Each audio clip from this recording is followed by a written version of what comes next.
We're doing something on a Tuesday, Monday for you that we don't often do, reflecting upon a loss. It's been a while since the Eagles had done so. The last time was against the Jets, and it was a resounding one against the 49ers at home. I do believe there are some reasons for that. We'll get into that later, but there's a lot of things happening, and we still got to prepare for Dallas Hate Week Part 2. What's up, it's your boy Cintron coming back at you with another analysis video, and I kid you not, that's my real name. And first up here, first order of business, Shaq Leonard. So the Eagles agreed to terms with him, and yeah, man, it could be a little interesting because we know that we need him, man. The reason we're bringing him in is N'Kobe Dean is on IR, so I don't think he's going to be back this year with that foot sprain. Liz Frank, Zach Cunningham is out for the interim. It really showed in not having him out there against the 49ers in our gap discipline and run defense. Nick Morrow, he got exposed that he plays better in tandem when he's not the lead linebacker. I think he was playing in Zach's place, and I don't think that's the best spot for him. I think he played at the weak side is the best place for him to be. But yeah, he just looked a little lost out there.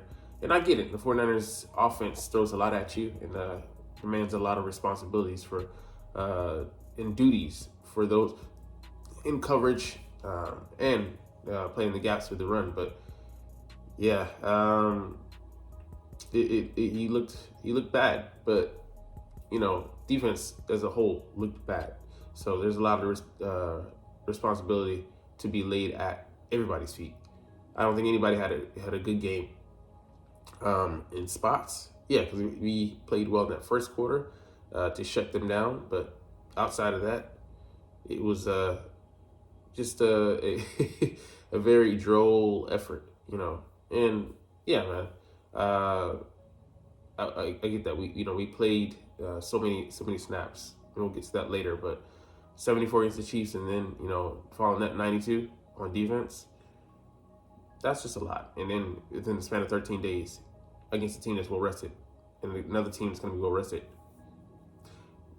Schedule makers, man. I'm casting a side eye at you guys. But anyways, like we don't know what he's going to bring as fans. Behind the closed doors, they know what he's going to be, to what level he's going to be able to play. We'll see. He chose us over the Dallas Cowboys, and right now, I like a tandem on paper of him and Zach Cunningham because he gives that pass coverage element theoretically. But like I said, there's much to be seen, and I think we'll see it this week. It might be a package, and I think we'll still see Nicholas Morrow out there on some reps. But welcome to our new linebacking core, temporarily speaking, because it'll be him and Nick Morrow, but I think Nick Morrow will go back to the slot, and then we'll see Christian come on in some packages.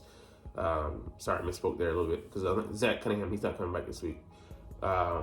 It might be another week or two because hamstrings, man, you don't want to come back and re-aggravate the injury. So a big addition, but it just shows you the focus on this roster with how we value linebackers, and we view them as pretty much spare parts. But I wish they would have gone out and gotten Patrick Queen, but that's just not the philosophy of this team from top down, the GM to the head coach.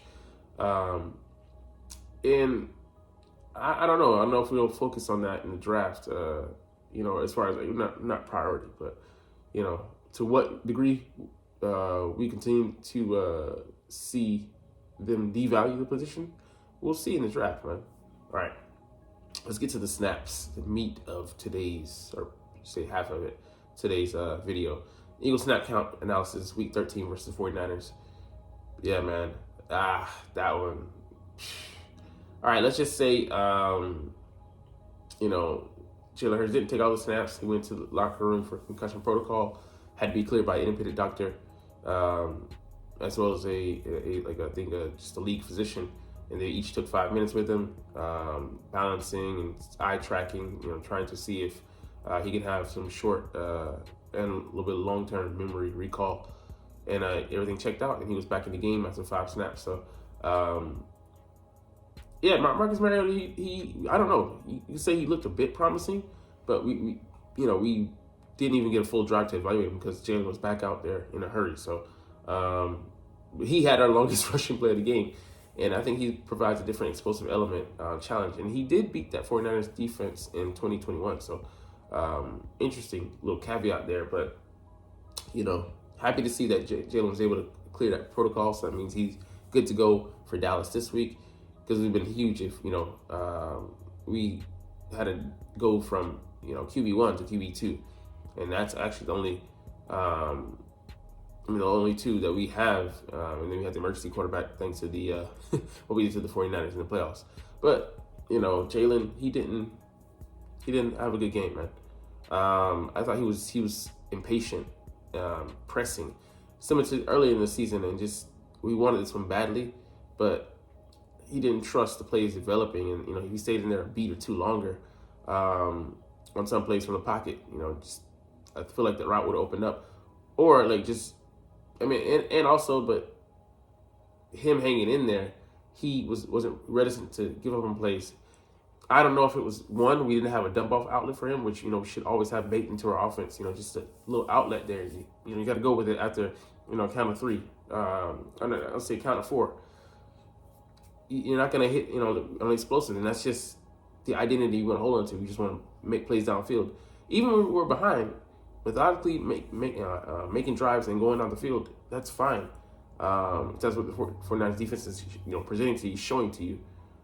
But trying to make something happen when it's not there. I get taking shots here and there, but especially to keep the defense honest. But you cannot live and die by those, and that's just been our philosophy for a good number of games, and it just came back severely to bite us when we weren't able to sustain drives, and then we put the defense back out there without any fruits to show for it.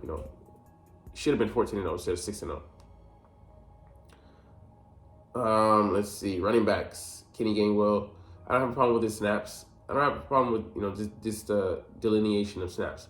What I have a problem with is them only having, I think, 10 or less carries, maybe 11, because he had 6 for 13 yards, and that's just not enough to get the running game going, and it's not a commitment. It's okay, I see what you're doing there. Okay, we'll keep it in a situation with ship territory. Nah, man, you gotta commit. If you don't, you see what you get. You see the result. So let's see. Yeah, and the hit at the end, man. I'm like, why is DeAndre Swift in there?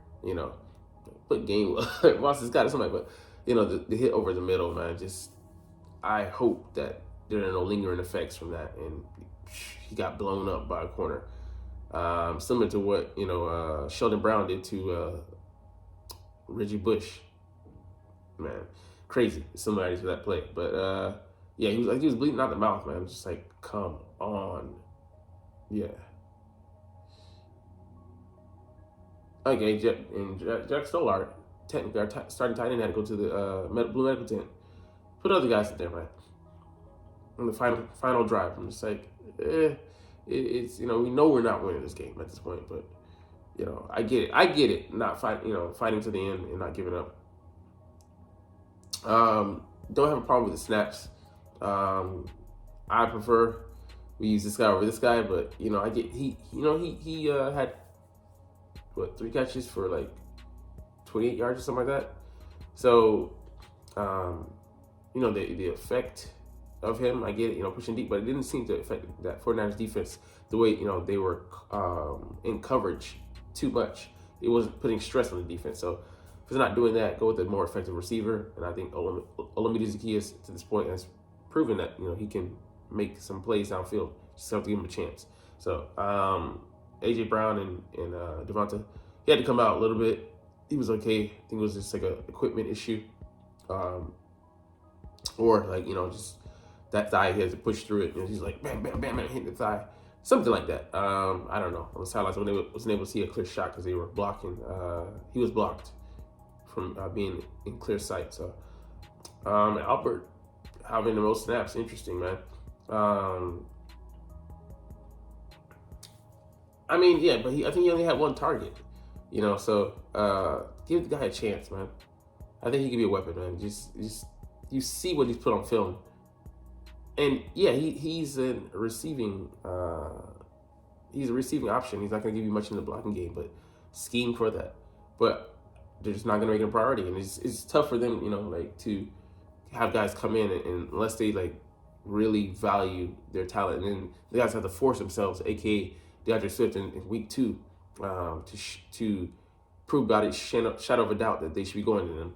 They're not gonna, put a premium on getting them playing time. So it is what it is. I have no ifs, ands, or buts about no complaints about how the line protected him. Yeah, Nick he got one pressure, I think, against Lane. He beat him once when the spin move. He had to try something new, Other than that, they got erased, man. Yeah. So I mean, this sums up everything. The run game was non-existent, but again, the Eagles' offensive staff abandoned it. So, what is there to have when you're throwing it away, you're giving it away? But yeah, man. For all that, much ballyhooed about they get all these sacks and stuff. It was Kinlaw who had 2 sacks, and it was one where he touched Hurts down, and then one on a throwaway. And then Hurts ran into someone, caused a sack. Just Hurts has got to be better about those, man. Buying time is sure fine, but if you're gonna take off.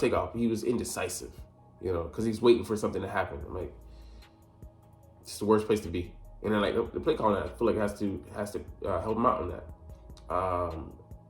I feel like if we're gonna do those, make it a slow developing play. If that isn't there, have some type of outlet. You gotta have an outlet, man, baked into the offense to come here for him to come back to, and observe the defense. Where's it gonna be? Play design. So put that on Brian Johnson and Sirianni. All right, snaps.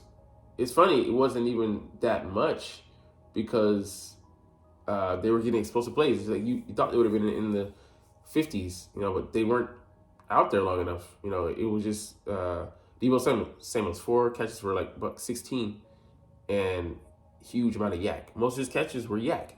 And yeah, they were going against he was going against linebackers and such, the middle of the field.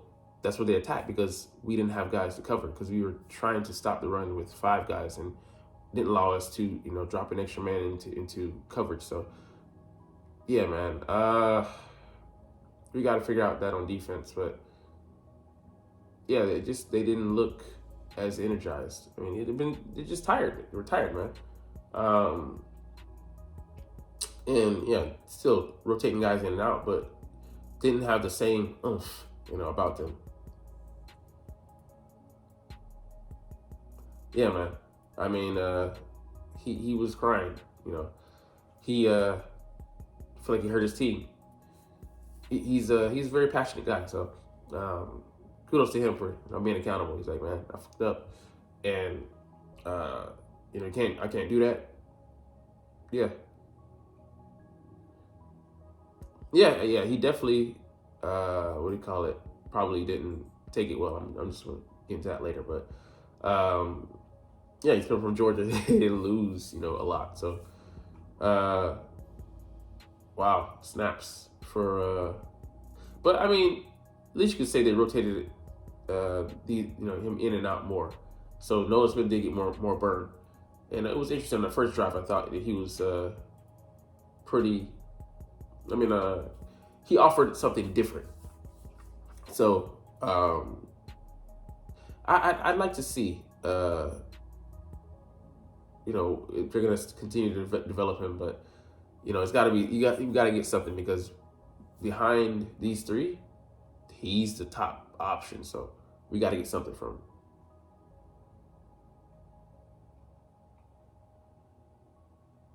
But yeah, those neutral zone infractions, like Josh Sweat was offsides twice, and it was like, damn.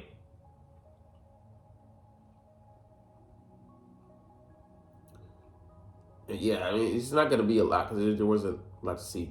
Christian Ellis, like, of course, less snaps, but he was overwhelmed. And, yeah, they were guessing. He thought he was going to run a out route up the field. Oops. He thought Christian was going to run to the flat. He ran up the field. Oops. You know, you got to be better than that. Self-inflicted wounds. And yeah, he just, his presence was really missed. It shown up that, shown it was easy to see that, he wasn't out there.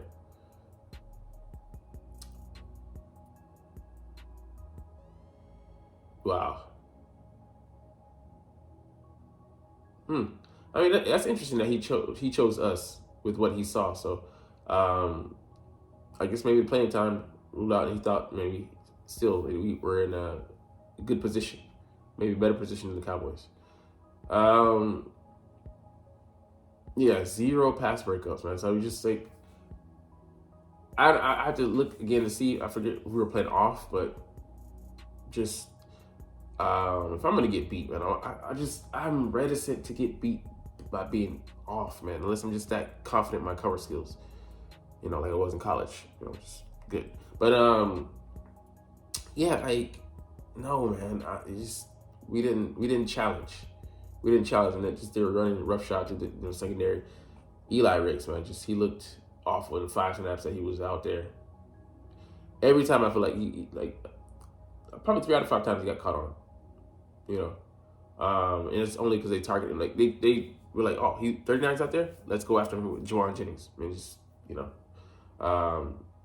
didn't offer anything there. I'm like, why is Bradley Roby not over there where he is? I guess they made it so shifting in pieces and such, or maybe he was taking a breather. I don't know. I had to look at the film, but just overall, man, just nothing from our guys. So back to the drawing board. All right, let's see. And, what exactly went wrong? Let's look into that. So yeah, definitely we settled for field goals when we should have been pushing for points. There's a big difference between being down 14-0 and 6-0. I mean, like they would have been able to challenge. I mean, they're not challenged, but yeah, we'll challenge the 49ers offense to maybe have a different approach. To go into mini panic mode. Okay, we're down 2 touchdowns in a hostile environment. And said, we're just down a touchdown. Just score and then we're good. And they had confidence. They didn't change anything. And the game plan didn't change at all. They knew that, what they were going through was just temporal. That, how we're playing this, things are going to eventually work in our favor. And hit one play here, and then that started the ball rolling, and they just started getting on schedule. And that's where their offense works, Once we were able to put them in negative situations, the whole thing crumbled for us. Yeah, I mean, I'll say that was huge. When they were able to get the coin flip, I'm like, damn it. Because that's what we usually do. Try to double up, score before halftime and then score coming out of halftime. And that's exactly what they did in touchdown fashion. And that was a huge swing, because they go to, they score a touchdown. Like, damn, deflated going into halftime. Then coming out, they score a touchdown. You're behind even more. It's like, I think at that point it was 21-6. Yeah, we did answer, but then they went ahead and answer. Like, we had no answer on defense as well. So 6 consecutive drives and they scored a touchdown. Just like that. I mean, for me, that doesn't happen, bro. Like, so that just speaks to them being, like, I think they're just fatigued. And that play that factored into their play, sloppy tackling, the mental errors, lapses, in judgment. Yeah, I mean, it's nobody's watching this, so I'm cool, but saying this, but this beat down and the Dallas Cowboys beat down weren't the same. Like they just outplayed y'all. Like we were tired, and yeah, that counts as an excuse. I'm not saying they didn't come out and beat us. Then it wasn't justified. But what was y'all excuse? Y'all were early in the week. I mean, early in the schedule. So yeah. Anyways, backfield backfire. yeah, man. Like I said, coverage broke down. Tackling got sloppy. D-line got taken out. Like out of the game plan as far as like them being able to just. I mean, the O-line as far as like them having a bad rating, you got to be able to be in a position to expose them. Long downs and distances, situation in the game, where they're exclusively passing because they're trying to come from behind. No, the middle of the field was wide open, and they're going up against space. And receivers excel go. If I'm running routes against space, that's the best place I want to be. And they weren't worried about retribution. Nobody coming out in the middle to smack them and stuff like that. So there was no tone setters coming there to lay the wood. They just were way too comfortable going. Like receivers used to be fearful about going over the middle. Now I'm just like it's so casual, So they went two straight 3-and-outs, and we were able to take advantage on offense as well. Like I mentioned it earlier, but that was primo territory for us to pounce on them, jump out. We did nothing with it, and we see the price that we had to pay. So yeah, this is why you put a premium on having at least one space linebacker who can cover in the pass game to a certain degree. This is why you have one ball hawking safety. And I'm not saying we don't have one in either, but I think our safeties are good. But the middle of the defense, lacking a playmaker and a linebacker, really shows up. Can you imagine this defense with the Patrick Queen or someone of that ilk? Roquan Smith? Man, teams wouldn't fucking dare. All right, man. There's just a couple things to look at, man. Just why things went wrong. Like, you're tackling Brock Purdy, bro. Like that's just wild to me. Anyways, let's get to our last thing. Zach Ertz. The Eagles have inquired. So, like Dallas Goedert's coming back next week. Why would they still be interested? Well, because he's a better receiving option than Greg Calcaterra, Albert O, or Jack Stahl. And he does have enough of a blocking ability, but even at this stage of his career, he's a superior receiving option. And, what that would be able to give our offense, just something to think about. But we'd have to make more space in the roster. I don't know where we cut from, but it would be quite interesting. So I'm not saying we should be out on it. We should just look at the numbers and see what we have to sacrifice. I mean, I maybe put Albert O on the practice squad. I think somebody might claim him, but you never know. Anyways, we'll get up out of here. Longer video, but you're not even watching though. But it's all good because I love talking about the Eagles and love making these videos. So we're gonna chunk and deuces. But as always, it's fly Eagles fly, and let's motherfucking go. Like, comment, share, subscribe Thanks for watching. Check me out at Cintron Anime, Cintron Life, or Cintron Laughs, or other social media.